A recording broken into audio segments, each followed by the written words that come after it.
Գնանք ընտրությունների հակի անվան տակ, բայց վարչապետի թեկնածուն մեր է լինի։ Կհամաձայնեք։ Շատ քննարկելի տարբերակ է։ Մենք ուղղակի պատրաստ ենք գնալ դաշինքի, այդ թվում զիջել վարչապետի պաշտոնը։ Մենք տենում ենք, որ մեր վարկանիշը հատկապես վերջին մի տարվա ընթացքում եւ հատկապես վերջին կես տարվա ընթացքում բավականին ուժեղ աճում է։ Մեր օգտին կքվեարկեին 1-2%-ը մեր օգտին։ Okay, դուք ուզում եք այդ ճանապարհը, դուք կստանաք այդ ճանապարհը։ Հիմա ինչ եք ուզում ասել, գնանք մեռնենք, ուրեմն, որտեղ մենք թույլ ենք։ Այս մարդը երկիր չի կառավարում, ինքը սրտիկներ է ուղարկում։ Մոսկվան ինչ է անելու։ Ես նորից եմ ասում, մենք ապրում ենք ջունգլիներում, ամեն ինչ էլ անելու են, ինչ որ իրանց ձեռից հասնում է։ Այդ սխեման շատ երկար աշխատեց, բայց այս ընտրություններում էլ չի աշխատի։ Փաշինյան, Քոչարյան, ուրիշ այլ ընտրակ չկա, կամ Փաշինյանն է կամ Քոչարյանն է, ում կընտրեք։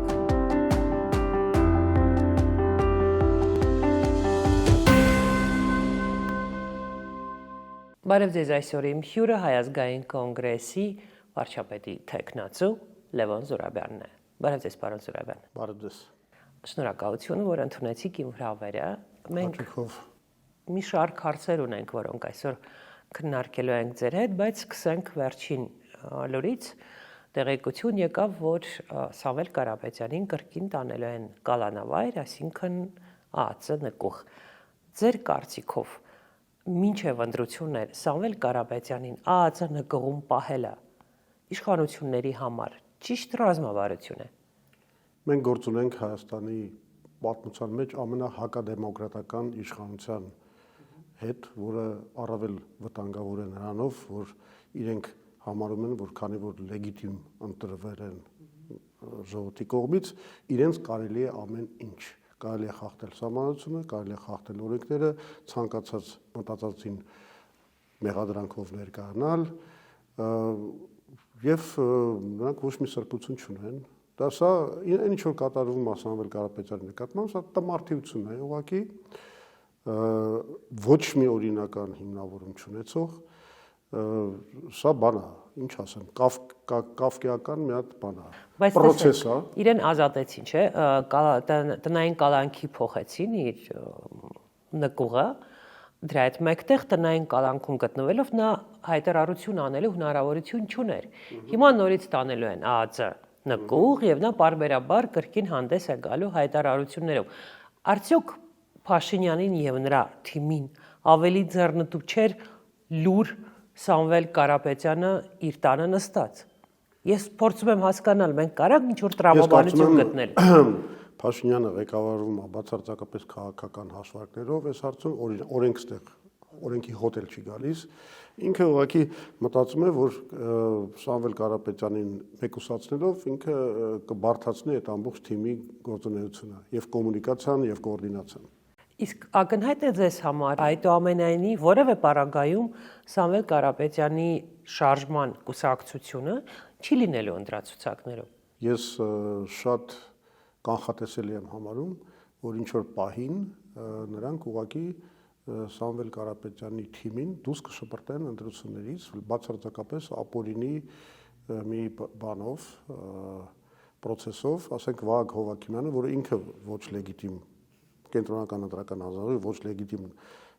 նախագահ, որովհետև ընտրվել է այդ դերում օգտագործելով իր սեփական ձայնը, որի իրավունքը չուներ, եւ ահա այդ ոչ լեգիտիմ անձնավորությունը ուղղակի SMS կստանա Նիկոլ Փաշինյանի կողմից եւ ընտրություններից առաջ, արդեն բյուլետենները տպված, դա կարևոր չի։ Ինչ որ մի պահի, երբ որ իրանք կհաշվարկեն, որ ժամանակն է դուրս շպրտելու ընտրություններից, անունը կդնեն ռուսական օլիգարխ, ռուսական ֆինանսավորում, չգիտեմ, հիբրիդային պատերազմ եւ ուղղակի այդպես բան կանեն, նրանց կզրկեն ընտրություններին մասնակցելու հնարավորությունից, դրա արդյունքն էլ, ասենք, իրանց համար շատ հեշտ կմարսվի, որովհետեւ եթե չեմ ասում Հայաստանում հələ կտեսնենք ինչ արձագանք կլինի եւ ինչ հետևանքներ կունենա, բայց Եվրոպայի արևմուտքի կողմից դրա վրա շատ հեշտությամբ աչք կփակեն, որովհետեւ Նիկոլ Փաշինյանը այնտեղ ամեն քայլափոխին համոզում է, որ բանա, ես եկեղեցին ռուսների ձեռն է, չգիտեմ, բանը Սամվել Կարապետյանը ռուսների օլիգարխն է, ընդհանրապես ամբողջ ընդդիմությունը իմ դեմ դա բաներ են, ռուսական հիբրիդային պատերազմի գեներալներ են կամ լեյտենանտներ են, հետևաբար ինչ էլ անեմ, ինչ օրենք էլ խախտեմ, դուք պետք է ինձ օգնեք։ Եվ այդ աջակցությունը ստացել է։ Մեր ժամանակների պատկերն է, եթե մենք դեմ ենք Պուտինին, ուրեմն մենք ժողովրդավար ենք։ Սա հասկանալի է, ուրիշ բան եմ ուզում ձեզ հարցնել։ Պարոն Զուրաբյան, տեսեք, ասենք օրինակ 2 ամիս առաջ հայտարարվում է, որ Սամվել Կարապետյանի ուժը, կուսակցությունը, չգիտեմ, ինչպես իրենք կոչեն իրենց, չեն լինելու ընտրություններին, այսինքն իրենց չեն գրանցում, չեն թույլ տալիս, որ մասնակցեն ընտրություններին։ Եվ իրենք դիմում են ՀԱԿ-ին, ձեզ մասնավորապես, եւ ասում, մեզ ներառեք որպես ՀԱԿ-ի անդամներ եւ գնանք պայմանավորվենք, ինչ որ քաղաքական համաձայնագիր կնքենք, գնանք ընտրությունների ՀԱԿ-ի անվան տակ, բայց վարչապետի տեխնացուր մեր է լինի։ Կհամաձայնեք։ Շատ քննարկելի տարբերակ է, որովհետեւ Այսինքն ուտոպիա չասեցի։ Մենք հասկանում ենք, որ գիտեք ամեն ընտրություն ունենում է իր աստեղային ժամ ունեցող մի տեխնացու։ Հիմա ակնհայտ է, որ իրենք են այդ աստեղային ժամը իրենցն է, եւ եթե նրանք ընդունեն մեր մոտեցումները, մասնավորապես խաղաղության իրատեսական ծրագրի իրականացման հարցում, Հայաստանը Իրանի հետ կապող երկաթուղու կառուցման հարցում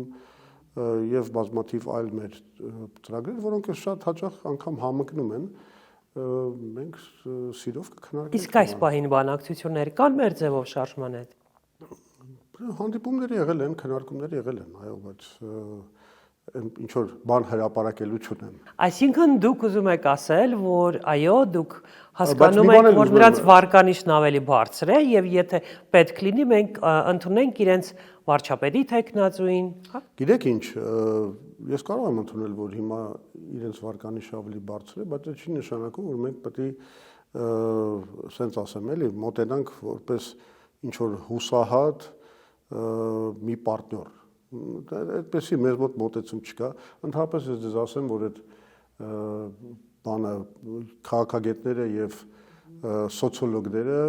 վաղուցվա հայկական տրադիցիա ստեղծում են ինչ-որ պատկեր, արդեն ընտրություններից մի տարի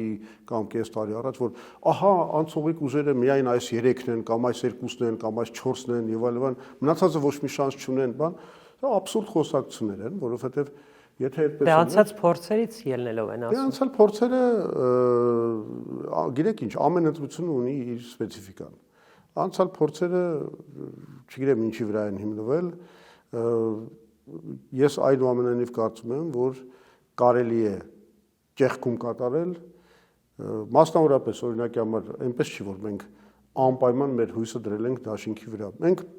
ուղղակի պատրաստ ենք գնալ դաշինքի, այդ թվում զիջել վարչապետի պաշտոնը եւ բացի մեր ձևով շարժումից ուրիշ ում հետ կարող եք նման ես բայց միտքս ավարտեմ պատրաստ ենք գնալ զիջումների ինչ որ բաների միավորումների բայց մենք նաեւ հասկանում ենք որ մենք ունենք այնպեսի կենսունակ ծրագիր եւ այնպեսի լավ թիմ որը ինչու՞ չէ կարող է հավակնել եւ հանդգնել այս մրցավազքում շատ լուրջ դերի դուրս գալ։ Այդպեսի բաներ լինում են ընտրությունների մեջ եւ մենք այո ներկայացրել ենք իշխանության հայտ, գնալու ենք այդ ուղղությամբ, նորից կրկնում եմ բաց լինելով նաեւ այն առաջարկներին, որոնք ընդհանուր գործը հեշտացնում են այս ռեժիմի հերացման ում կողմից առաջարկներին, պարոն Զուրաբյան, վերջերս 3 կարծեմ թե 3 չառաջորդը դուք հանդիպել եք նաեւ դաշնակցության ներկայացուցիչների հետ։ Դաշնակցության հետ մենք չենք քննարկել ընդհանուր ընտրական դաշինքի ստեղծման։ Ինչու բացառում եք։ Թե գիտեք ինչ, այնուամենայնիվ եկեք ընդունենք, որ մեր մեջ կան բավականին լուրջ գաղափարախոսական հակասություններ, բայց եկեք ընդունենք նաև որ թույլ չեն տա միավորվել մի բանի մեջ, ուժի մեջ ընտրական, այդ ուժին չգիտեմ ով կհավատա։ Բացատրեմ, պարոն Զուրաբյան, քանի որ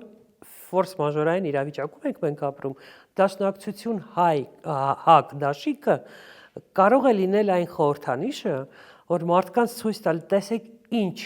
վիճակում ենք մենք գտնվում եւ ինչ կենսական նշանակություն ունի Նիկոլի հեռանալը, որ մենք միասին ենք գնում ընտրություններին։ Դա կլինի ազդակ։ Հասկանալի է, բայց դուք պետք է նաեւ մեր ժողովրդին առաջարկեք կառավարություն հստակ ծրագրով։ Այսինքն ժողովուրդը պետք է իմանա ով է գալիս իշխանության, ինչա ուզում անել։ Իսկ մեր ծրագրերը շատ տարբեր են, շատ հարցերում։ Ես իհարկե հասկանում եմ, դուք հիմա հանրային ճնշում եք մեր վրա գործադրում։ Չեմ գործադրում։ Բա ինչ է, բա եթե ոչ դաշնակցությունը նման ծրագիր ունի, ոչ մենք նման ծրագիր ունենք, հիմա դուք մեզ համոզում եք, որ մենք մտնենք ինչ որ մի ընտրական դաշինքի մեջ։ Մեր ձևովից բացի ում հետ համաձայն եք գնալ նման համագործակցության, ընդհանուր միջև ընդունել իրենց վարչապետի տեխնացուի գաղափարը։ Մենք ընդհանրապես բոլոր այն ուժերի հետ, որոնք ունեն իրատեսականության զգացում, ռացիոնալ մտածողության զգացում, հասկանում են, որ այս բլեֆը, որ Նիկոլ Փաշինյանի կողմից ներկայացվում է որպես խաղաղության ծրագիր, որը մեծ խարդախություն է, ոչ մի խաղաղություն չկա, կա նախընտրական մի հատ ընդմիջում, որ այդ երկրները շահագրգռված են Թուրքիան, Ադրբեջանը Նիկոլին պահել իշխանության, որ հետո էլի դրան ճնշումների տակ կորզեն տարբեր զիջումներ եւ այլն եւ այլն։ Այս բլեֆը, այսինքն որ մեզ ասում են արդեն խաղաղությունը հաստատվել է, բայց Ադրբեջանը հրաժարվում է իր ստորագրությունը դրել, ու այդ բլեֆին իրանք ոչ մի բացատրություն չունեն։ Ում հետ համաձայն եք գնալ։ Չէ, ես ասում եմ նաեւ այն ուժերի հետ, որոնք այս բանը հասկանում են։ Պարոն Զուրաբյան, եկեք ջարդենք կարծատիպերը եւ խոսենք հստակ։ Անուններ մի քանի ուժի անուն տվեք։ Ես հասկանում եմ, որ դուք այս հարցազրույցը ուզում եք ավելի մեծ դիտողականություն ունեցող հարցազրույց դարձնել, բայց կներեք մենք ուղղակի ունենք ինչ-որ սկզբունքներ եւ կանոններ, եթե մենք ինչ-որ ուժերի հետ բանակցում ենք, մենք նրանց անունները չենք տալիս։ Իսկ երբ կլինի պատրաստ ՀԱԿ-ը անել հայտարարություն ընտրություններին իր մասնակցելու հստակ ձևաչափի մասին։ Մենք արդեն արել ենք այդ հայտարարությունը։ Արել եք հայտարարություն։ Մենք Հայ ազգային կոնգրեսը գնում է իշխանությունը վերցնելու իսկ եթե իրատեսական ինչի եք համարում ոչ իրատեսական։ Ով ասեց։ Ես համարում եմ, որ այսօր Հայաստանում չկա որևէ ուժ, որը կարող է մենակ վերցնել։ Մենք հիմա գալիս ենք նոր կառուցվածքով թիմի, նոր ծրագրերով, ինչ եք մտածում, որ այդ նորությունը չի կարող շահել մեր ժողովրդի սիրտը։ Լևոն Պետրոսյանը համարվում է ամենաիմաստուն, Հայաստանի ամենաիմաստուն, ես եմ ասում, համարվում է եւ ես էլ եմ այդ կարծիքին, Հայաստանի ամենաիմաստուն նախագահը։ Եվ եթե օրհասական ժամ է, եթե մենք գտնվում ենք սարսափելի ճգնաժամի շեմին, ձեր ուժը կարող է ցույց տալ օրինակ եւ քայլերով, հայտարարություններով ասել, որ ժողովուրդ ջան, մենք իսկապես պետք է ճակատագրական որոշում կայացնենք եւ այսինքն այդ ձեր բոլոր փաստարկները այս իրավիճակում կարող են եւ չաշխատել։ Դուք ամենախելացի ղեկավարն ունեք, ուրեմն ձեզանից սպասումներն ավելի շատ են։ Համաձայն չեք։ Ուրեմն թող ընտրեն մեզ։ Չէ, տեսեք, ինչ դուք հիմա բերեցիք մի փաստակների մի ամբողջ փունջ, որոնցից բոլորից հետևում է, որ ժողովուրդը ճիշտ կանի ընտրի Հայ ազգային կոնգրեսին որպես Այդուամենայնիվ մենք գիտենք, որ այսօր չկա ոչ մի ուժ, ոչ ՀԱԿ-ը, ոչ նաև այն ուժերը, որ համարվում են ավելի մեծ վարկանիշ ունեցող ուժեր, ոչ մեկ չի կարող միայնակ կառավարություն ստեղծել եւ հաղթել ընտրական մրցավազքի գաղափարը ո՞րն է։ Գաղափարը այն է, որ մասնակից ուժերը ներկայանում են հանրությանը, ներկայացնում են իրենց տոկոսներ, փոխիացնում են ու գնում են։ Բայց մրցավազքում ինչ որ բաներ են տեղի ունենում։ Ասենք ինչ որ մարդիկ 3 ուժա, քանի ուժա լիդեր են, մենք կարող է իրենց շրջանցենք, անցնենք, ի՞նչն է խնդիրը։ Պարոն Զուրաբյան, տեսեք, պարզ մաթեմատիկա է, հա։ Ասենք մոտավորապես դուք, չգիտեմ, մյուս ոչ մեծ ուժերը, հա, մեծ համբավ ունեցող, բայց այս պահին մեծ վարկանիշ ու ներուժ չունեցող կուսակցությունների մասին է խոսքը, ասենք 3-4 հատ նման կուսակցություն, ամեն մեկը ասենք մոտավորապես միջինը ստանում է 3%, չէ՞, ու չի անցնում։ Չէ, դուք հիմա ինչ որ ենթադրյալ հաշվարկներ եք անում։ Ես ասում եմ, դուք ըստ էության չեք մոտենում ընտրություններին որպես դեմոկրատական մեխանիզմի։ Դուք չեք ընդունում, որ ժողովուրդը գնահատում է քաղաքական ուժերին եւ կարող է կոնկրետ շատ լուրջ եզրակացությունների հանգի։ Փոխվի ինչ որ մի քաղաքական ուժի շուրջ ձևավորվի մեծ աջակցություն, ինչ հաշակում է թե չփոխվեց։ Եթե չփոխվելու կանխավարկածով գնանք, ինչ ենք մասնակցում ընտրություններին։ 21-ին էլ էր նրանք, ովքեր մասնակցում են, համոզված են, որ հաղթելու են Փաշինյանին։ Դա ինչ կապ ունի այսօրվա ընտրությունների հետ։ Այսինքն նկատի ունեմ գուցե ավելի իմաստուն մոտեցում ցույց տան բոլոր ուժերին։ Ինչն է որ չի իմաստուն։ Ես ձեզ նորից երևի նորից ասեմ։ Մենք պատրաստ ենք իմաստալից համախմբան, փոխզիջումային ծրագրի ձևավորմանը, որը կներառի մեր հիմնական կետերը, եւ փոխզիջումային վարչապետի տեխնացուի շուրջ համախմբան։ Պատրաստ ենք, բայց մենք չենք կարող թողել այս երկրի ապագան տարբեր քաղաքական գործիչների քմահաճույքի վրա։ Բայց եթե չեն անում, մենք ձեռները ծալած սպասենք, թե ով ինչ ընթառաջ կգնա, ինչ հարցում, արդյոք պատրաստ է իր ամբիցիան մի կողմ դնել եւ այլն եւ այլն։ Մենք չենք կարող այս երկրի ճակատագիրը թողենք տարբեր, չգիտեմ, կարճատես կամ հեռատես, կարևոր չի, քաղաքական ուժերի քմահաճույքի վրա։ Մենք պետք է անենք մեր քայլերը։ Մենք անում ենք մեր քայլերը պատրաստ լինելով համախմբան։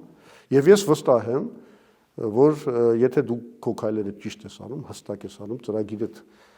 նորմալ է, ինքը հայ քաղաքացին զգում է, որ դու այնպեսի ծրագիր ես ներկայացրել, որ իր կյանքը փոխելու է դեպի լավը, երկիրը հանելու է մի հատ նոր ստրատեգիական կուրսի, ինքը կընտրի քեզ։ Մենք գնալու ենք այդ ճանապարհով, պատրաստ կոմպրոմիսի, ամեն պահին պատրաստ կոմպրոմիսի, մենք գնալու ենք առաջ։ Մոնիթորինգ անում եք ձեր վարկանիշի շուրջ փակ հարցումները։ Պատվիրում եք։ Հիմա փակ ամեն մեկը ունի իր բաները, սոցիոլոգիական հարցումները, ինչ որ բաներ ասում են այս կողմեկով, բայց մենք տենում ենք, որ մեր վարկանիշը հատկապես վերջին մի տարվա ընթացքում եւ հատկապես վերջին կես տարվա ընթացքում բավականին ուժեղ աճում է։ Եթե հավատանք ամենավերջին, որը բավականին հեռու էր բանից, այդ այսօրվա օրվանից, Գելափի հարցումներին, մենք այդ պահին մեր օգտին կքվեարկեին, ընդ որում այդ հարցման համաձայն 60%-ից ավելի հələ դեռ չէին կողմնաշել, կքվեարկեին 1-2%-ը մեր օգտին, որը ստարտային որպես բան բավականին լավ է, որովհետեւ նշանակում է դու շեմի անցման դու պիտի բազմապատկես դա 2.5 մոտավորապես բանով, 2.5 գործակցով, մենք մոտ ենք շեմի անցմանը, որպես ստարտային սա լավ է եւ ես կարծում եմ, որ մենք կարող ենք շատ ճիշտ ընտրարշավի դեպքում շատ մեծ արդյունքի հասնել, բայց ելի եմ ասում նորից պատրաստ ենք նաև զսպել մեր ամբիցիաները։ Եթե ընտրություններին ամենից շատ ձայն ստանա, օրինակ, երկրորդ նախագահի ղեկավարած ուժը, օրինակ, ենթադրենք Քոչարյանը մասնակցում է ընտրություններին։ Ես հրաժարվում եմ քննարկել ինչ որ ենթադրյալ սցենարներ։ Մենք կռիվ ենք տալիս, մենք հիմա չենք նստելու մտածելու, թե գիտեք, այս հաշվարկը, այն հաշվարկը, ի վերջո գիտեք, այդ սա հաշվարկներում կարելի է սխալվել։ Փաշինյանին հեռացնելու համար ինչին է պատրաստ ՀԱԿ-ը, այսպես հարցը ձևակերպեմ։ Փաշինյանի հեռացումը պետք է Փաշինյանի հեռացմանը պետք է ինչ որ հետագա ապագա գա։ Մենք այդ ապագայի մասին ենք մտածում նաև։ Այսինքն նույնիսկ հեռացնելու համար պատրաստ չեք որոշ ուժերի հետ համագործակցել։ Գիտեք ինչ, շատ տեսական հարց եք տալի, որը բացարձակապես անիմաստ է։ Լավ, անցնենք ավելի կարևոր հարցերի, թե իհարկե ընտրությունները շատ կարևոր են, բայց այնինչ այսօր տեղի ունենում հատկապես Հայաստանի շուրջ, հուշում եմ ես, որ այս ընտրությունները, որոնք պետք է կայանան հունիսին, ներքաղաքական ընտրություններ չեն մեղմ ասած, հա, որովհետև երեք օրինակ հայտարարություն արեց Հական Ֆիդանը, Թուրքիա արտգործնախարարը, իսկ Ֆիդանը մի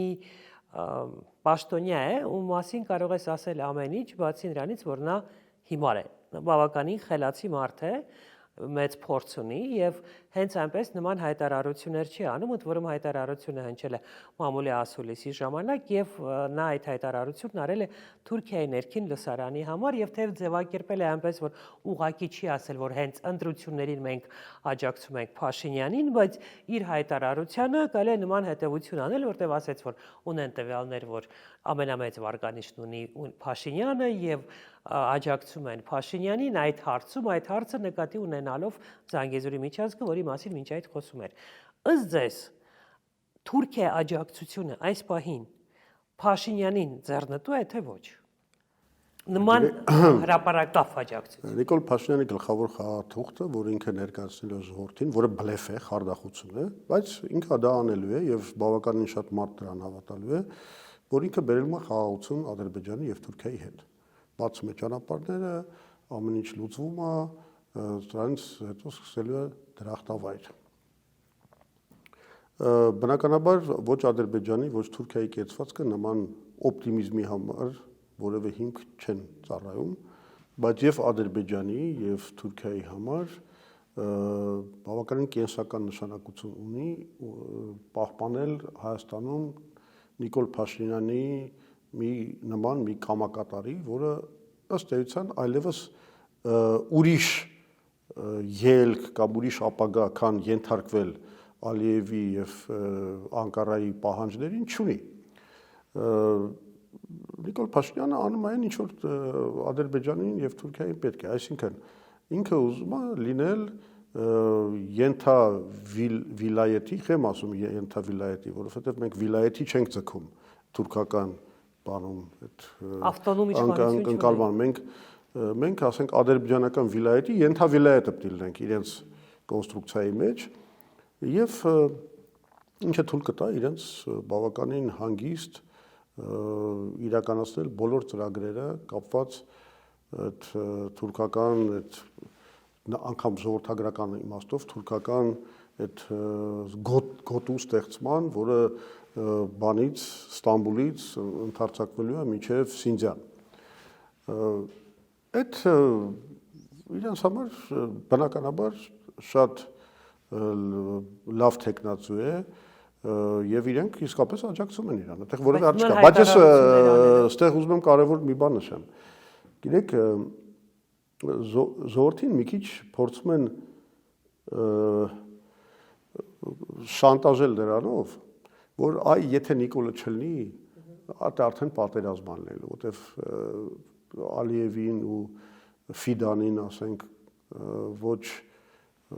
կմահաճո մի մարդ եթե լինի, նրանք արդեն գնալու են ավելի հակամարտության եւ այլն։ Այդ ամենամեծ բլեֆն է։ Իրականում նախ ամենամեծ հակամարտությունները ու ամենաշատ հակամարտությունները Ադրբեջանի հետ ռազմական բախումները եղել են Նիկոլ Փաշինյանի կառավարման օրոք։ Երկրորդը ինքը ցույց տվեց եւ սահմանազատման խնդրով եւ խաղաղության պայմանագրի ստորագրման այս ամբողջ գործընթացով, որ իր դիվանագիտությունը, եթե դա կարելի է դիվանագիտություն կոչել, դա այնա, որ ինքը անընդհատ անում է այն, ինչ որ իրան պետք է ինչ որ պետք է Ադրբեջանին ու Թուրքիային, բայց միևնույնն է, չի ստանում վերջնական խաղաղության ակտը։ Իսկն սա իսկապես մեծ բլեֆ է, որը մենք պիտի ջարդենք։ Իսկ մենք չենք գալիս նրա համար, որ էլի մտնենք Ադրբեջանի ու Թուրքիայի հետ հակամարտության բանի մեջ, այդպես կարգավիճակի մեջ։ Մենք գալիս ենք, մենք պետք է անպայման կարգավորենք հարաբերությունները Ադրբեջանի ու Թուրքիայի հետ։ Եվ եթե հիմա գործը հասել է նրան, որ ասենք գոյություն ունի այս TRIP ծրագիրը, որի հետևում կանգնած է նաև Միացյալ Նահանգները, մենք հասկանում ենք, որ եթե մենք գանք իշխանության, ավելի ճիշտ կասել, երբ գանք իշխանության, մենք բնականաբար պետք է ինչքան էլ վատ են այս պայմանավորվածությունները եւ հետևանք են Նիկոլ Փաշինյանի ապաշտորության, այնուամենայնիվ պատասխանատու քաղաքական ուժը, որը դառնում է կառավարության, ինքը պետք է ստանձնի միջազգայինորեն իր վրա վերցրած Հայաստանի կողմից վերցրած պարտավորությունների կատարումը եւ հետեւաբար մենք գնալու ենք այդ ճանապարհով, բայց մենք վստահ ենք, որ ամեն ինչ կարելի է շատ ավելի լավ բանակցել, քան Նիկոլ Փաշինյանը, եւ դա մենք ապացուցել ենք բազմաթիվ էտապներում։ Դրանք ասում են, այո, մենք զիջում ենք, բաց տեքստով ասում են, այո, մենք զիջում ենք, որովհետեւ եթե չզիջենք, կլինի պատերազմ եւ մենք պատրաստ ենք զիջել նորից ու զիջել։ Ընդդիմությունն ասում է, չէ, մենք չենք զիջելու, մենք ուզում ենք խաղաղություն, բայց առանց զիջելու։ Մենք դες բան ենք ասում։ Չէ, ամեն ինչ զիջել։ Դուք պատրաստ եք։ Մենք լրիվ ուրիշ բան ենք ասում։ Դուք պատրաստ եք զիջել ամեն ինչ։ Մենք լրիվ ուրիշ բան ենք ասում։ Մենք ասում ենք հետեւյալը. իհարկե մենք հայտնվել ենք մի վիճակում, որը իդեպ մենք կյանքում թույլ չէինք տա եւ 90-ական թվականներին չէինք թույլ տվել, որ Ադրբեջանը այսօր եւ Թուրքիան բավարար քաղաքական ուժ հզորություն ունեն, որ կարողանան պարտադրեն այդ բանը տրանզիտային միջանցքի գործարկումը Հայաստանի վրայով։ Այստեղ մենք գլխավոր խնդիրը տեսնում ենք ուրիշ բանի մեջ։ Եթե այս ամեն ինչը իրականացվի, TRIP-ի այս ամբողջ ծրագիրը, մենք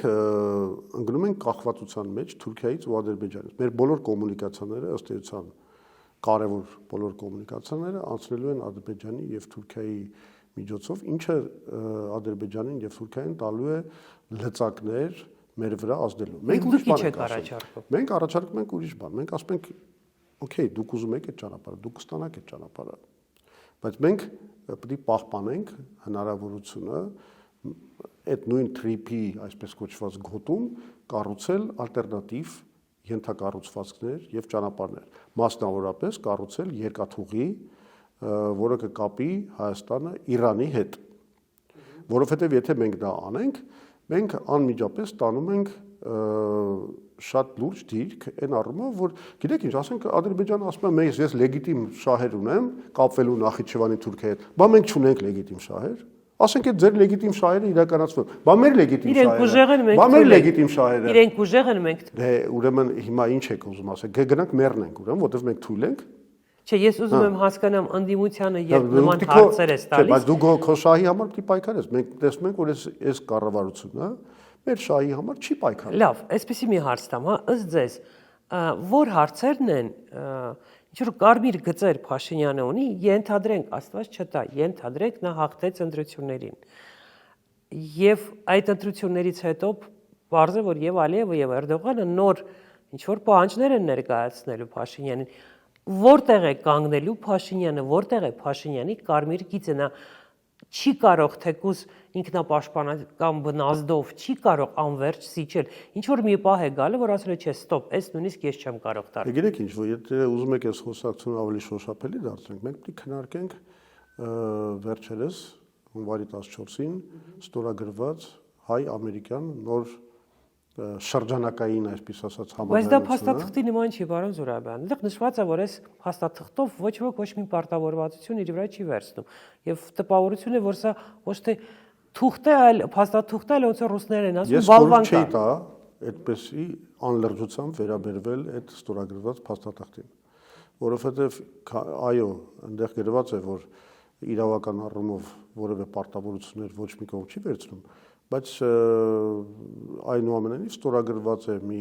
փաստաթուղթ մտադրությունների մասին եւ ամենակարևոր բացահայտումը, որ հիմա տեղի է ունեցել, այն է, որ եթե հիշում եք օգոստոսի 8-ի այդ TRIP-ի մասին հռչակագրի ստորագրումից հետո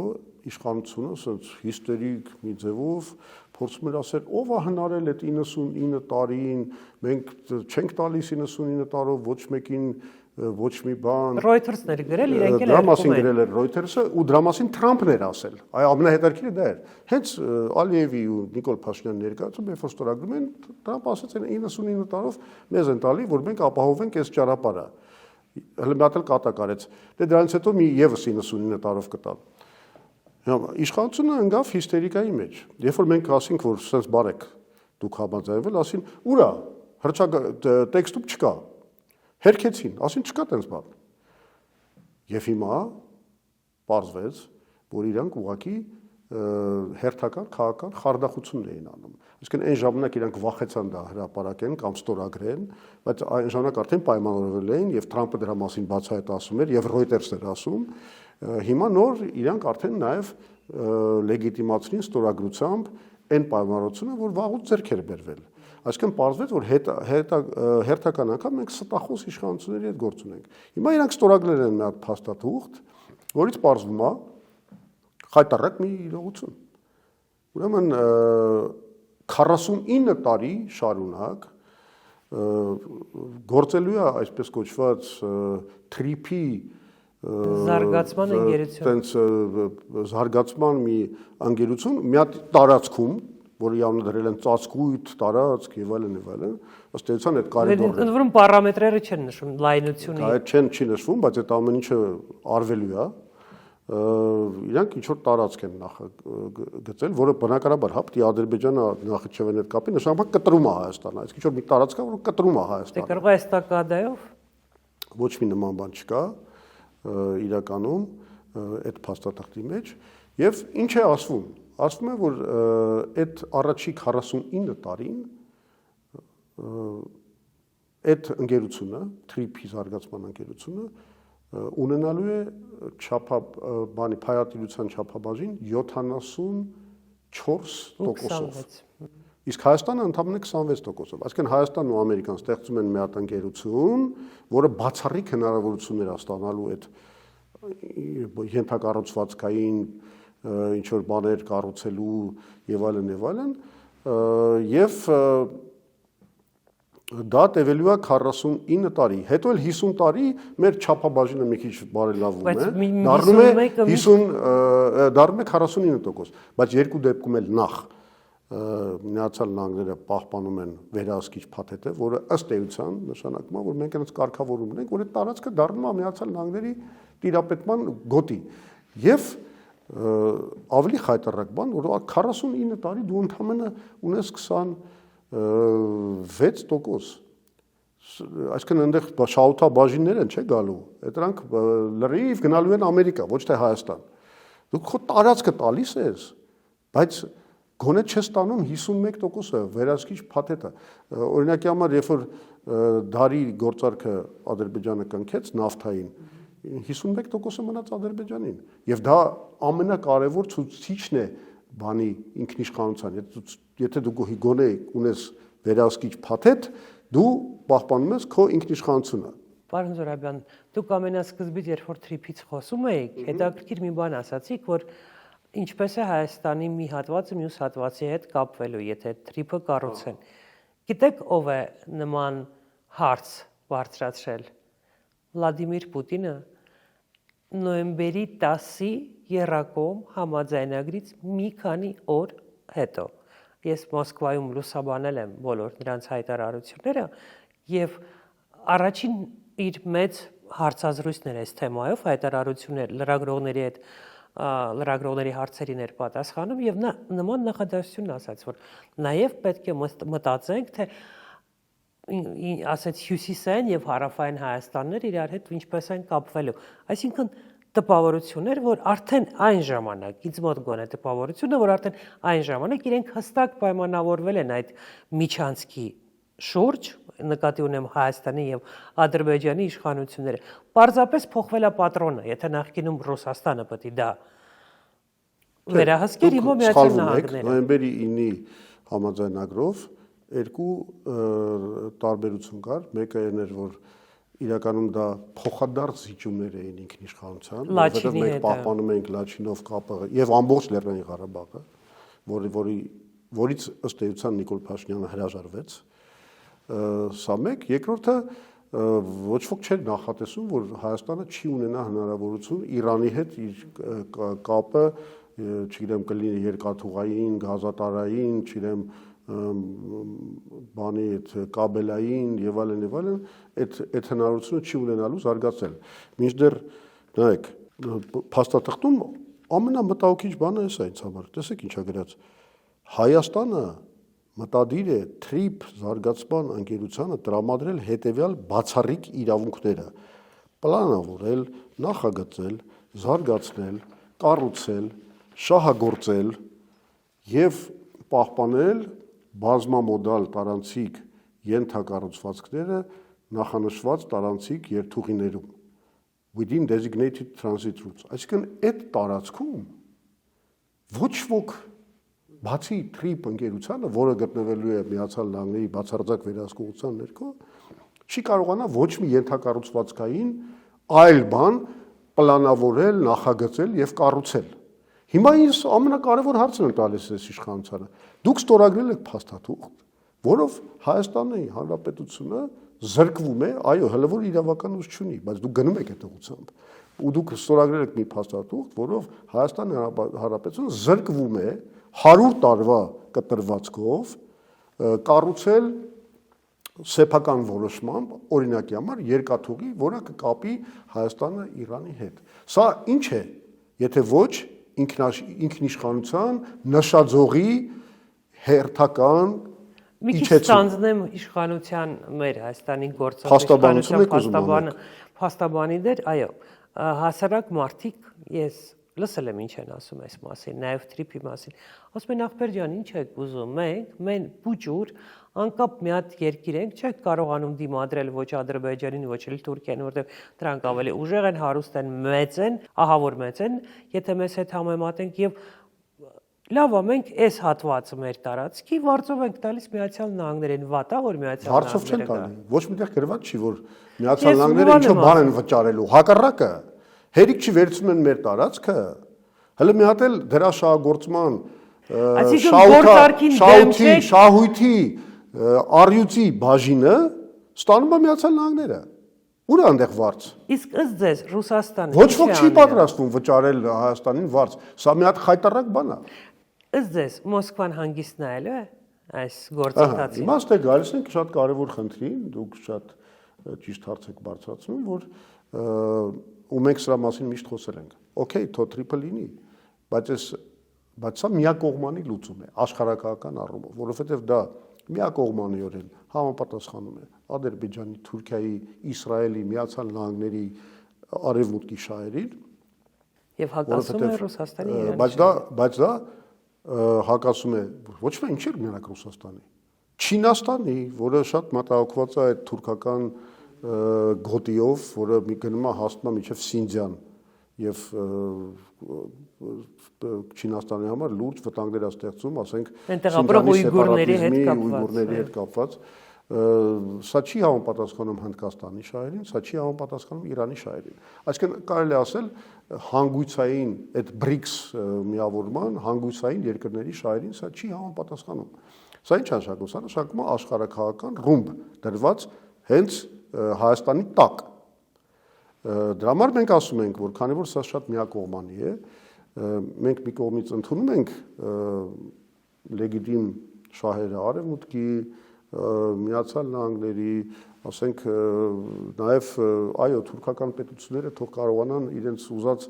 այդ հաղորդակցությունը ունենան օգտագործելով նաև մեր տարածքը, բայց ինչի դա պետք է լինի միակողմանի, ինչի մենք չենք կարող նաև կառուցել հարավ-հյուսիս երկաթուղին, որը կհավասարակշռի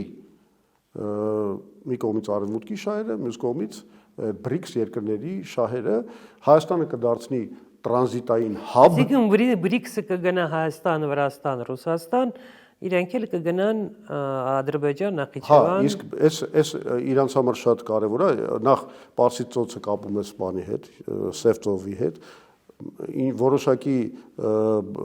երկաթուղային բարելավումներից հետո նաև կարելի է Պարսից ծոցը կապել Ռուսաստանի հետ, եւ բայց ամենակարևորը մեզ համար մենք մեր տարածքով կկապվենք իրար հետ։ Դուք գիտեք, ասենք այն պրոյեկտը, որ մենք առաջարկում ենք, 20 կայարանի ստեղծում է, բանից սկսած, Գագարինից սկսած մինչև Ագարակ։ Այդ կայարանի ժողովուրդը ուղղակի կապ է ստանում իր երկրի ներսում։ Գործարարությունն է զարգացնում, թրաֆիկա լինում, չգիտեմ, մարդիկ բան ինտեգրվում են ինչ-որ տնտեսական համակարգի հետ։ Ինչ կանի Մոսկվան, պարոն Զորաբյան, հատկապես Սալավյովի հայտարարությունը մի կողմից Սալավիովի հայտարարությունը հնչել է ոչ թե Դաշնեն հեռուստաընկերության եթերում, այլ իր անձնական YouTube-յան ալիքում, սա կարևորել է, այսինքն այն ինչ որ ասել է Սալավիովը, մենք որևէ հիմք չունենք համարելու, որ դա գոնե մոտ է Ռուսաստանի պաշտոնական դիրքորոշմանը կամ արտացոլում է այդ իշխանությունների տրամադրությունները։ Մյուս կողմից Սալավիովը, գիտենք ով է Սալավիովը, եւ հավանաբար նրա արած այդ հայտարարությունը, որ Հայաստանը Ռուսաստանի համար կենսական նշանակություն ունի եւ ընդհանրապես ժամանակ կարող ենք չենք կարող արդյոք մենք նաեւ մեր այդ հատուկ ռազմական օպերացիան անել այդ հետխորհրդային երկրներում նկատի ուներ հենց Հայաստանը եւ կենտրոնական Ասիայի երկրները։ Այսպիսի հայտարարություն է անում եւ այս ֆոնին այսօր Զատուլին է նաեւ խոսել, որ Փաշինյանը հենց առաջարկում է Ռուսաստանին, որ գալ կառուցել, վերականգնել այդ երկաթգծերը։ Դրա հետ մեկտեղ Մոսկվան լռում է եւ ասում է շարունակում է բանակցությունները կամ որոշ տեղեկություններ, որ շուտով լինելու են բարձրաստիճան հյուրեր Մոսկվայից։ Ձեր կարծիքով Մոսկվան ինչ է անում։ Կարող եք պատկերացնել եւ հավատում եք արդյոք, որ Մոսկվան իսկապես այնքան է թուլացել այդ ռուս-ուկրաինական պատերազմից, որ այդ պատերազմի ֆոնին, որ կարող է հանգիստ պարզապես կոպիտ ասած հանձնել Հարավային Կովկասը թուրքերին։ Բնականաբար Մոսկվան միջև վերջ պայքարելու է, որպեսզի կարողանա իր ազդեցության գոտիները պաշտպանել Հարավային Կովկասում։ Բնականաբար նաև թուլացած է այն առումով, որ իր ռեսուրսները հիմա ամբողջությամբ կենտրոնացած են ուկրաինական պատերազմի վրա, հետևաբար ինչ որ շատ լուրջ ճնշումներ չի կարող գործածել կամ առնվազն ավելի հանգիստ եւ հանդուրժողական է վերաբերվում վերապահելով այդ գործողությունների հնարավորությունները ապագային, բայց այդտեղ կարևոր չի այդ հարցը, թե Ռուսաստանը ինչ կարա անի։ Ռուսաստանը իսկապես հարցը այն չի, իրանք ինչ են պատրաստվում անել, չնայած տարբեր բաներ հնչում են վտանգավոր, այստեղ խնդիրը հետևյալն է, մենք ապրում ենք ջունգլիներում եւ ջունգլիների օրենքով։ Սա վերջապես մենք պետք է հասկանանք։ Սա միշտ է այդպես եղել։ 5000 տարի պետությունները երբ որ առաջացան, աշխարհը ապրել է ջունգլիների օրենքով։ Ժամանակ առ ժամանակ ինչ որ մի մեծ պատերազմի հետևանքով ինչ որ մի հավասարակշռություն է ուժերի նշмарվել, գերտերությունները որոշել են, որ բանա գործում են այս կանոնները, բայց հենց որ այդ հավասարակշռությունը քանդվել է, ինչ որ մեկը ուժեղացել է, նորից սկսվել են պատերազմներ, որովհետև միջազգային իրավունք գոյություն չունի, միջազգային իրավունքը ուղղակի ժամանակավորապես արտացոլում է այն հավասարակշռությունը, որը ստեղծվում է հերթական մի պատերազմական մեծ աղետից հետո։ Հիմա մենք ապրում ենք ջունգլիներում եւ երևում է, չէ՞, Միացյալ Նահանգները ասում են մենք նրանց գրավենք եւ վերջ։ Մադուրոին բանա ուղղակի ինչա Իդեպ չեմ վախեցել ըստ Հայաստանի իշխանությունները Մադուրոյի այդ դեպքից հետո։ Ես չգիտեմ իրանք ինչից են, չէ, արևմուտքից որ հաստատ չեն վախենում։ Ես արևմուտքը նկատի չունեմ։ Դե գիտեք ինչ ասում եմ, եթե ջունգլիների օրենքներ են, ամեն մեկը ու են, այսինքն այդ հիմարությունը, որ քանի տարի մեզ այս իշխանությունը սնում էր, որ միջազգային իրավունք մեզ պաշտպանում է, մենք կարևոր չի բանակը, կարևոր է միջազգային իրավունքը, այս սնանկությունն են, մենք նաև այս վիճակում հայտնվել ենք դրա պատճառով, որովհետև այս իշխանությունները ասում են միջազգային իրավունքը կարևոր է, որ մենք լեգիտիմ սահման ունենանք եւ ով թքած ունի լեգիտիմ սահմանների վրա։ Ամեն ինչ որոշում է ուժը եւ մենք այսօր տեսնում ենք, որ աշխարհում այդ տենդենսը գնալով ուժեղանում է, ով ինչ ուզում անում է։ Հիմա մենք պետք է հասկանանք, որ ադրբեջանցիք էլ ինչ ուզեն կարան անեն, թուրքերն էլ ինչ ուզեն կարան անեն, ռուսներն էլ ինչ ուզեն կարան անեն, ամերիկացիք էլ ինչ։ Ամեն ինչ Փաշինյանը չի փրկելով Հայաստանը իրենց այդ ուզելուց։ Այսինքն այս առումով մենք ապրում ենք վառոտի տակառի վրա։ Մենք իրավունք չունենք մեր ժողովրդին պահել այս վիճակում։ Մենք ապրում ենք աշխարհակական ռումբի վիճակում։ Վաղը ասենք օրինակի համար այս trip-ով sense գնում է իբր թե վաղը ասենք Իրանը շատ հնարավոր է որ խփեն Իրանին կամ Իրանում սկսվեն շատ լուրջ խնդիրներ քայքայվի այդ երկիրը։ Բայց շատ հնարավոր է նաև որ Իրանում կան արևմտամետ ուժեր իշխանության։ Արևմտամետ գիտեք ինչ միջև արևմտամետ ուժերի գալը կամ անգամ գալուց հետո միջև այդ արդեն Իրանը քայքայվի, ասենք Իրաքում, որ արևմտամետ ուժերը եկան, Ամերիկան ջարդեց չէ Իրաքին, վերցրեց այդ սաղ հետո ինչ եղավ, հետո իսլամական պետություն եղավ, հետո այդ տարբեր երկրներ են, լրիվ ուրիշ քաղաքակրթություն։ Ուզում եմ ասեմ, մտածել, որ կարող է ինչ-որ լավ ուժ գա, արևմտյան, դեմոկրատական բան, լավ էլի, ում եք ձեռ առնում։ Դա լինելու է քաոս, դա լինելու է երկրի, չգիտեմ, լիբանիզացիա, սիրիզացիա եւ այլն, ասած բաներ են լինելու։ Մենք հայտնվել ենք քաոսի մեջ։ Մենք փախստականների, բանդիտիզմի, տերորիզմի օղակների մեջ ենք հայտնվելու։ Ինչ արևմտյան բան, այս ինչի մասին են խոսում։ Եվ մենք պետք է հասկանանք, որ sense մենք իսկ միգուցե Փաշինյանը որևէ Փաշինյանը ընդհանրապես որևէ ելք ուրիշ չունի եւ պետք է հստակ արդեն կողմնորոշվել կամ գնում է դեպի Արևմուտք կամ գնում է դեպի Ռուսաստան։ Փաշինյանը ամենաանիմաստ ղեկավարն է ռեգիոնում։ Չէ, դա հասկանալի է։ Որովհետեւ ինքը անում է այն, որտեղ իր ականջը բռնածները իրան տանում են։ Այս կստորագրես, այն կստորագրես, հիմա այս կստորագրես եւ մնացած այդ ականջներից բռնելուց ազատ ժամանակ ականջներից հատկապես արևմուտքը ականջներից բռնած այդ ազատ լինելու ժամանակում ինքը զբաղվում է հեծանիվ քշելով, սրտիկներ ցույց տալով, երաժշտություն բանանելով, պարզվում է այնպեսի մելոմանա, որ աշխարհի ամբողջ, չգիտեմ, բանը երաժշտությունը իրան դուր է գալիս։ Հիմա գիտեք, այս մարդը երկիր չի կառավարում, ինքը սրտիկներ է ուղարկում։ Իրանում ուրեմն ամենածայրահեղ վիճակն է ստեղծվել, որը կարող է ուղղակի պայթեցնել ոչ միայն Իրանը, այլ նաև Հայաստանը։ Ինքը սրտիկներ է բաժանում։ Մենք չունենք իրականում կառավարություն։ Որոն Զուրաբյան չասացիք, Մոսկվան ինչ է անելու։ Ես նորից եմ ասում, մենք ապրում ենք ջունգլիներում, ամեն ինչ էլ անելու են, ինչ որ իրանց ձեռից հասնում է։ Այդ դեպքում որտեվ դա նույնպես վարվում է Ամերիկան, նույնպես վարվում է։ Ինչու է դեպքում Փաշինյանը չի վախենում ռուսներից։ Ինչու է Փաշինյանը ավելի շատ վախենում Ալիևից, այլ ոչ թե Պուտինից։ Որովհետև ինքը համարում է, որ Ադրբեջանի, Թուրքիայի, Իսրայելի եւ Ամերիկայի եւ Եվրոպայի աջակցությունը այնքան հզոր պրոտեկցիա է ստեղծում իր ռեժիմի համար, որ ինքը կարող է օգտագործելով այդ կարողությունները Ռուսաստանին մի կողմ դնել։ Ես համարում եմ դա շատ վտանգավոր քաղաքականություն, շատ վտանգավոր, որովհետև նորից եմ ասում, դա իրականում նշանակում է դու հրավիրում ես հիբրիդային պատերազմ Հայաստան։ Դու ասում ես եկեք կռվեք։ Եկեք կռվեք։ Ինձ համար կռվեք։ Ձեր հետախուզություններով, շպիոններով, չգիտեմ, նաև բանակներով, եթե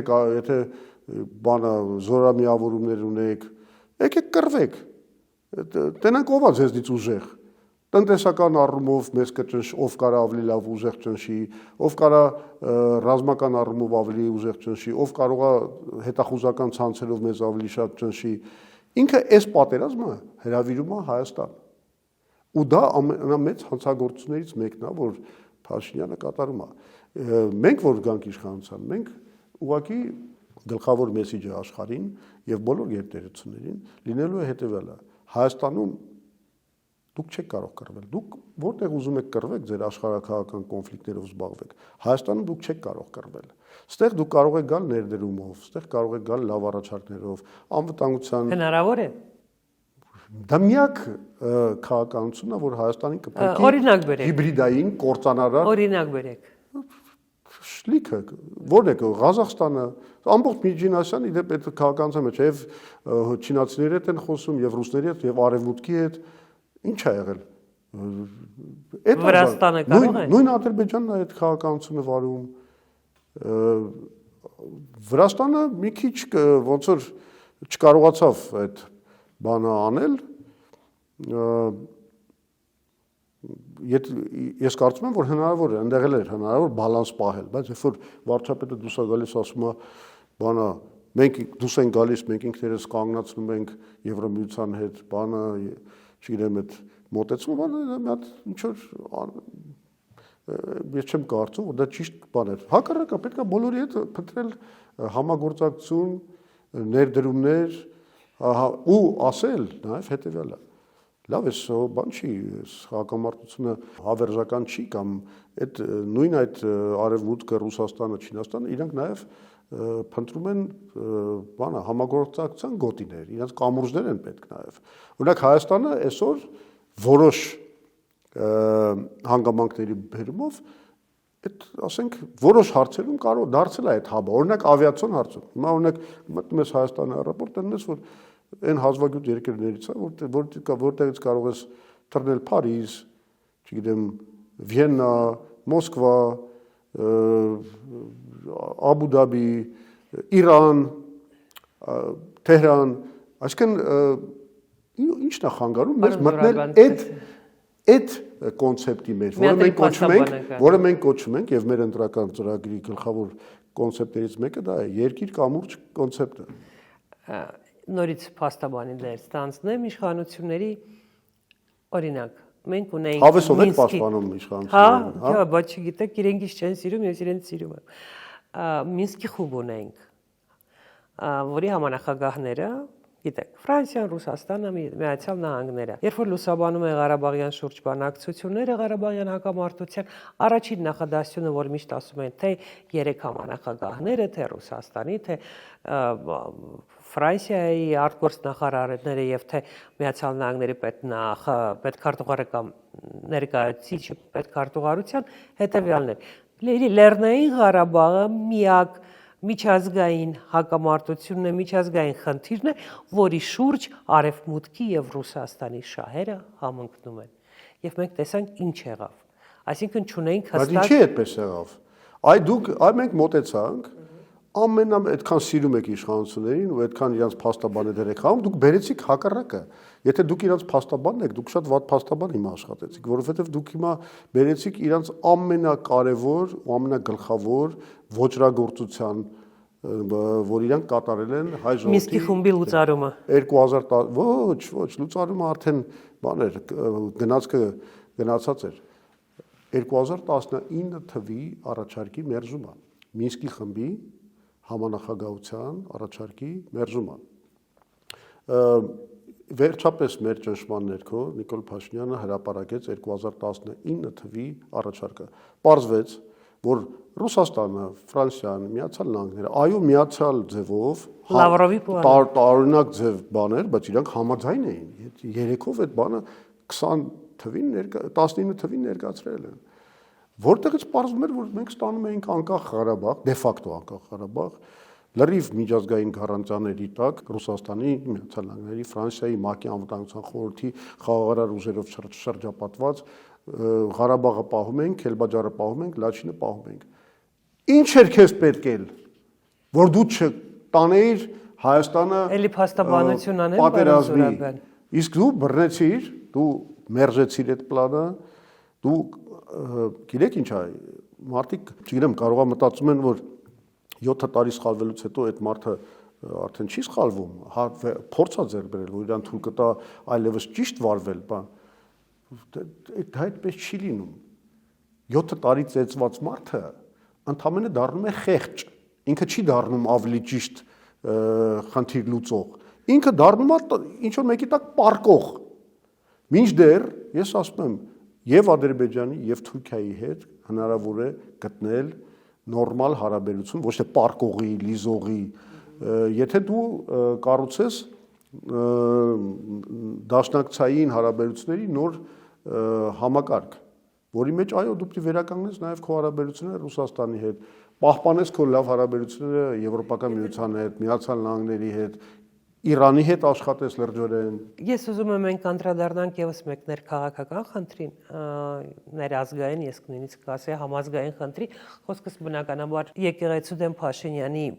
պատերազմի մասին է, չեք կարծում, որ այս հարցում Փաշինյանը հստակ պարտվել է, որ անիրագործելի նպատակ է դրել վեհապարին հեռացնելը եւ պարտված վիճակում է այսօր եւ ոչ մի բոնուս չի ստացել այս պատերազմից։ Ձեր կարծիքով։ Ես այդքան հեշտ չէի համաձայնվի, որ ինքը պարտվել է, նախ մենք հենց չգիտենք ինչ ֆոկուսներ կանի, իսկ ինքը որ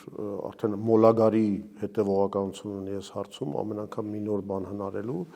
վստահ եղեք, որ ինքը դեռ այս նպատակից չի հրաժարվել եւ մենք հենց չգիտենք ի վերջո ամբողջ պետական ապարատը իրան ձեռնա, ոչ օրենք են ճանաչում, ոչ սահմանադրություն, բոլորի վրա գործեր են բացում, բոլորի ահռելի պարգևավճարներ, այսինքն կաշառքի եւ հալածանքի մեխանիզմը դրված է բոլորի վրա եւ իրանք կարծում են, որ ինչ որ մի օր այդ բերելու արդյունքի։ Հիմա բայց կարևորը անգամ այդ չի։ Դրան մենք իհարկե պետք է դիմադրենք եւ օրինակ դաշնակցության հետ նաև դրա մասին ենք խոսում, թե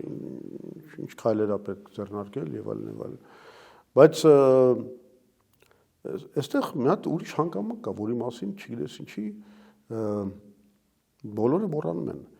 Նիկոլ Փաշինյանը այս իր արշավը վեհապարի դեմ եւ եկեղեցու դեմ դարձրել է իր հանցագործությունների ծածկման գլխավոր եւ պարտակման գլխավոր գործիքը։ Տեսեք, կոնկրետ ասում եմ, 2019 թվականի պլանի այդ բանը մենք տարանք, բացեցինք, այդ թեման ասուլիս արեցի, այդ ներկայացրեցի, բավականին լուրջ արձագանք եղավ հասարակության մեջ։ Խաղ ասում եմ, Նիկոլ, այս ինչ ես արել։ Մյուս օրը ձերբակալեց Արշակ Սրբազանին։ Եվ փոխվեց, 2-3 օր բոլորը խոսում էին, ասենց վրթոված այս բանի մասին, մեկ էլ մոռացան Արշակ Սրբազանի թեման։ Մեկ էլ Ազատություն ռադիոկայանը բացահայտում է համակարգային կոռուպցիայի մասին նյութ, այսինքն որ Նիկոլ Փաշինյանը այն հին թալանչիական համակարգը փոխարինել է մի ուրիշ թալանչիական համակարգով, ըստ որի կառավարությունը սիստեմատիկորեն հարկային արտոնություններ է տալիս ինչ որ ընկերությունների, որոնք դրա համար վճարում են հետո Աննա Հակոբյանի ֆոնդին կամ քաղաքացիական պայմանագրին։ Այսինքն ասած բացարձակ համակարգային կազմակերպված համատարած մի հատ կոռուպցիայի մեխանիզմ։ Այսինքն ամբողջ ժողովուրդը պետք է խառնվեր իրար, պետք է դուրս գային, ասեին այ գանձագող, այ ավազակապետ, եկեղեցու բոլորի աչքերը այդ բանը մի քիչ եղավ, այդ աղմուկը։ Մյուս օրը ինքը տիրադավերի հետ բան անում, նստում է սկանդալային մի հատ քայլ անում, որը ուղղակի ինքը իր վրա գործ է դրել, որովհետև սահմանադրությունը արգելում է իրան իր լիազորություններից դուրս բաներ անել, իսկ ինքը անում է այդ ստորագրությունը դնելով 441 հոդվածը լիազորությունների գերազանցման, չարաշահման կա քրեական օրենսգրքի, իսկ այդ մարդը գնում է հանցագործություն է կատարում, բայց դրա հետևանքով բանը ժողովուրդը մոռանում է այս համակարգային կոռուպցիայի մասին բացահայտումներ։ Այսինքն ինքը ամեն քայլափոխին օգտագործում է եկեղեցու շուրջ այս լարվածությունը, սկանդալը, բան նրա համար, որ իր հանցագործությունները պարտակի եւ դա հաջողվում է։ Կներեք, մեր հանրությունը բայց ինքը իր ավելի մեծ վնաս է իրեն հասցրել հասարակությունում կա հստակ ինչ գիտեք որ վնասն է ավելի մեծ այն վնասը որ կլիներ եթե 2019 թվականի պլանի այդ իր մերժման պատմության մեջ խորանայինք իր այս կոռուպցիոն սխեմաների մեջ խորանայինք այդ վնասը կարող է ավելի ուժեղ լիներ, քան այն վնասը, որ ինքը կրում է եկեղեցու հետ կապված այդ հալածանքների հասարակությունը հստակ կարա ինչ-որ մի բանի շուրջ լուրջ զայրույթը իր ինչ-որ ձևով արտահայտի, որովհետև պարգևավճարների թեման, օրինակ, կարծես թե դրանից են կողմ որևէ այլ թեմա չկա, մի երկրում, որտեղ որ թոշակը միջինը կազմում է, ասենք 40 քանի հազար դրամ, Բարձրաստիճան Պաշտոնյան ստանում է մոտ $30,000 պարգևավճար։ Եթե դա նորմալ է հասարակության համար, ինչ է։ Չէ, բայց ես հենց դա եմ բացատրում։ Այդ մարդը իմանալով, որ այդ նյութական մակարդակում գողության ինքը արդեն դա վաղուց դարել է թալանչի ու այդ սաղ բացվում է, ինքը անում է ամենամեծ խարդախությունը ու ամենատաղանդավոր խարդախությունը։ Ինքը մտնում է մեկ էլ հոգևոր ոլորտ։ Ինքը սկսում է զբաղվել հոգևոր ոլորտում հափշտակությամբ, որ այն նյութական հափշտակության մասին մոռանան։ Մարդիկ սկսում են մտածել, որ դե սա այս մարդը ինչ որ եսիմ այդպես բարձր միստիկական ոլորտներում ինչ որ պայքար է տանում։ Նախկինում ձեզ հետ էր պարոն Փաշինյանը, Նիկոլ Փաշինյանը ձեզ հետ էր, միասին ձեզ հետ դուրս էր գալիս փողոցային պայքարի եւ ձեր թիմից շատերն էլ այսօր կառավարությունում են կամ կառավարությանը կից կառույցներում մի խոսքով Փաշինյանի հետ են։ Ձեզ համար ակնհայտ չէր այն ժամանակ ով է Նիկոլ Փաշինյանը։ Ինձ համար միշտ ակնհայտ եղել։ Դուք չեք սիրել Նիկոլ Փաշինյանին։ Չէ, ընկերություն չեք արել։ Չէ, որոշ էպիզոդներում արել ենք ընկերություն։ Բայց ձեզ համար ակնհայտ այն ժամանակ 2001 թվականին, 2003 թվականին, երբ որ հատկապես ժամանակ գիտեք ինչ կար, առավոտ հայկան ժամանակ 4-րդ իշխանություն, տենց դեմոկրատական մամուլի, տենց մի հատ համերաշխության շրջան կար, որ իրար օգնելով պայքարում են բանի դեմ։ Չպարզվեց միայն առավոտն է։ Դեմոկրատական, մի քիչ էլ 4-րդ իշխանությունը։ Ինչի մի քիչ էլ։ Ու առավոտն ավելի ժողովրդավարական է։ Դե դա իհարկե ձեր գնահատականներն են։ Չէ, այսինքն direkt ոչ մեկին շահերը չեն։ Այդ ժամանակաշրջանում, հա, տենց չի ասի ինչ որ շատ մտերիմ, բայց ինչ որ բարեկամություն կար, այդ շփում կար, գնալ գալ կար, բաներ կային, հետո ինչ։ Բայց երբ եք հասկացել, որ ասում եք միշտ էլ գիտե ով է Նիկոլ Փաշինյանը։ Միշտ զգում էի, որ ինչ որ ֆալշ կա այդ մարդու մեջ։ Ֆալշ։ Ինքը տաղանդավոր տղա է, ինքը կարողանում է ստեղծել անկեղծության տպավորություն, լինելով ամենաանբարոյական ստախոս, խարդախ մարդկանցից մեկը։ Հատկապես իր ուժը դրանում է, որ ինքը այդ իր, ասենք, նյութապաշտական, փողային այդ ոլորտում իր սաղ մախինացիաները անելով, այդ ամեն ինչին տալիս է հոգևոր արժեքի տեսք։ Իմաստուն Լևոն Տեր-Պետրոսյանը չէր հասկանում ով է Նիկոլ Փաշինյանը։ Ինչ էր նա իր կողքին պահում նման մարդու։ Ինչ-որ պահից, դե գիտեք ինչի, իմանայք, երբ որ Տեր-Պետրոսյանը 2007 թվին գնաց նախագահական ընտրությունների, այդ իր հայտը ձևավորեց, 24 կուսակցություն եկան մոտեցան, ու մենք ոչ մեկին չէինք մերժում, չէ։ Բայց հատկապես Փաշինյանն էր ձեր կողքը։ Չեղավ։ Աչքի էր ընկնում Փաշինյանը։ Ես էլ կասեի հատկապես Ստեփան Դեմիրճյանն էր մեր կողքը, որի հետ մենք շատ լավ գործընկերություն ունեինք ու մինչև հիմա էլ ունենք։ Հետո ով ասեց հատկապես։ Ի՞նչն է հատկապես։ Այդտեղ 24 կուսակցություն էր եւ շատ հեշտ է հրաժարվում խեղճ Նիկոլ Փաշինյանից։ Մենք ենք հրաժարվել։ Դե ինքն էլ։ Այդ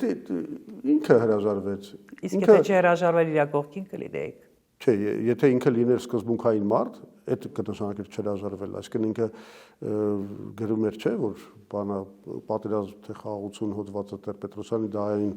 բանն է, որը մեզ բոլորին միավորում է Տեր-Պետրոսյանի թիմում, բան եւ այլն։ Ինքը մանիֆեստը գրել էր, թե ինչ է նշանակում Տեր-Պետրոսյանի թիմ։ Հետո ինքը դառնում է ամենամեծ ոչ մի թիզականը։ Ինքը սկսում է մեղադրել Տեր-Պետրոսյանին ու Սերժ Սարգսյանին ինչ որ դավադրապաշտական, ինչ որ համագործակցության մեջ, որ 5 շրջանը տան հետ։ Այդ սա հիշում ենք, չէ՞, այդ ՊՊՑ-ի բանի ժամանակ, հա։ Հիմա, այսինքն, եթե ինքը հրաժարվում է, այն ինչ որ ինքը իր դավարանքներ քաղաքական համարում, ով է ստեղ մեղավոր։ Իսկ ըստ ձեզ, երբ որ Նիկոլ Փաշինյանը կորցնի իշխանությունը, ես օրինակ համոզված եմ, որ իր փաստաբանները դատավարության ժամանակ վերելու են իր անմեղսունակությունը որպես հիմնական փաստարկ, որ նա հայտնվի հոգեբուժարանում, այլ ոչ թե ցմահ բանտարկված լինի։ Ըստ ձեզ օգտագործվել, ես ճիշտ եմ զգում, որ այդպես է լինելու, եւ ըստ ձեզ Փաշինյանը ադեկվատ է։ Չէ, այնտեղ մոլագարության սիմպտոմներ կան, նաեւ կան պահեր, երբ որ ինքը կորցնում է վերահսկողությունը իր վրա։ Իդեպ դրա բացահայտումները ժամանակին եղան, հիշում եք Դիանա Գասպարյանի եւ Պապիկյանի, հա, այդ աուդիո մեսեջների փոխանակումը, որտեղ ըստ էության Դիանա Գասպարյանը խոսում է նա մասին, որ գիտենք բոլորս էլ, որ սա գիժ է ու մեկ-մեկ բանից դուրս է գալի, լավ չի կարողանում ինքը իրան զսպել։ Իդեպ Դիանա Գասպարյանի նկատմամբ նաեւ դրա պատճառով, նաեւ այդ պատճառով, որտեղ ինքը այդ բանը իրան Նիկոլ Փաշինյանը չի ների։ Իսկ դու ինքը ամենացավոտը դա է ընկալում, երբ իր մասին, Նիկոլ Փաշինյանը ինձ թվում է ամենաշատը ցավոտ ընկալում է, ամենացավոտը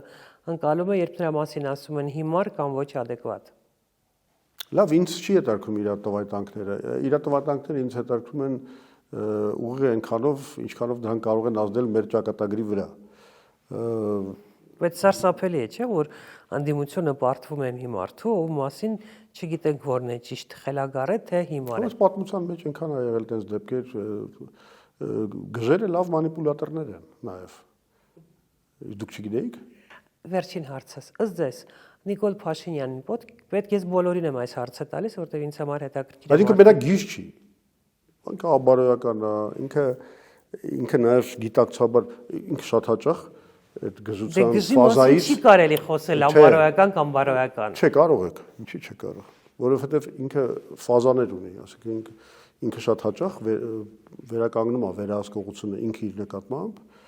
կարող է լինել լուրջ, հավասարակշռված, բան եւ այլն, հետո գալիս է ինչ-որ պահ, մեկ նորից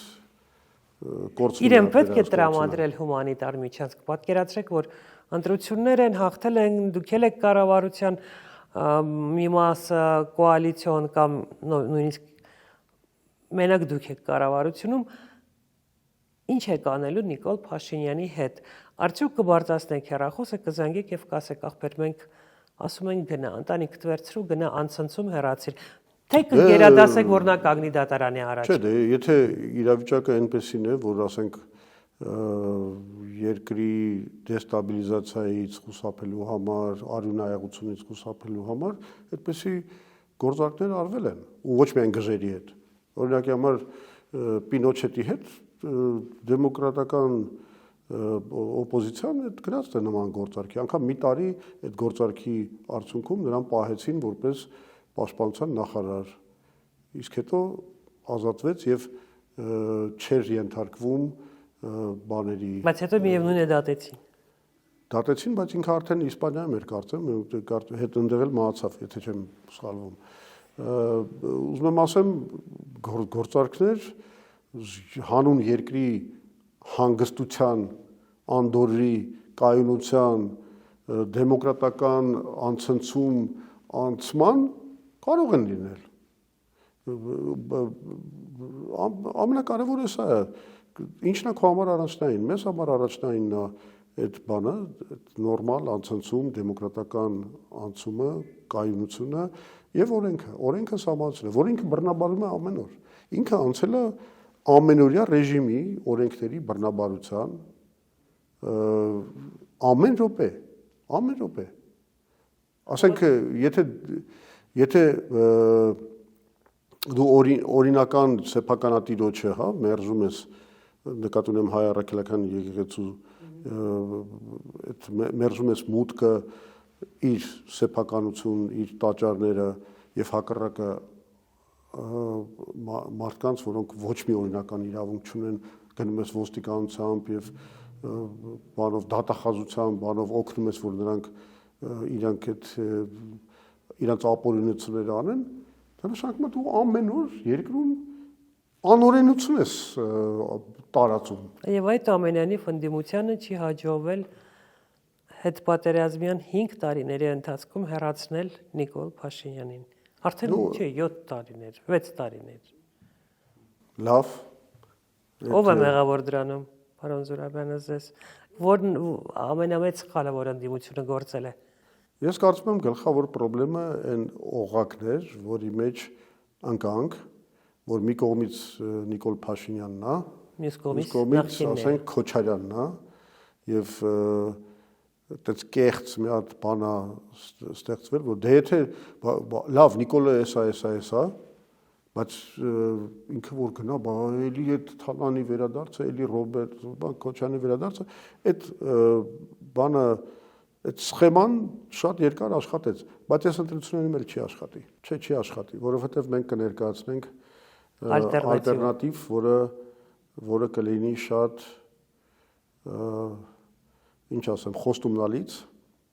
դուրեկան, հաճելի, գիտակցական, շատ լուրջ ծրագրային, այնպես որ այս ընտրություններում ես ամենապես վստահ եմ, որ ընտրախցում հայտնվեք եւ լինի ընդամենը պատկերացրեք երկրորդ փուլը։ Պատկերացրեք, Փաշինյան, Քոչարյան, ուրիշ այլ ընտրակ չկա, կամ Փաշինյանն է կամ Քոչարյանն է, ում կընտրեք։ Կարող է տես չլինի, կարող է լինի Փաշինյան, Զուրաբյան։ Չվատա։ Շնորհակալություն հետաքրքիր հարցազրույցի համար։ Խնդրեմ։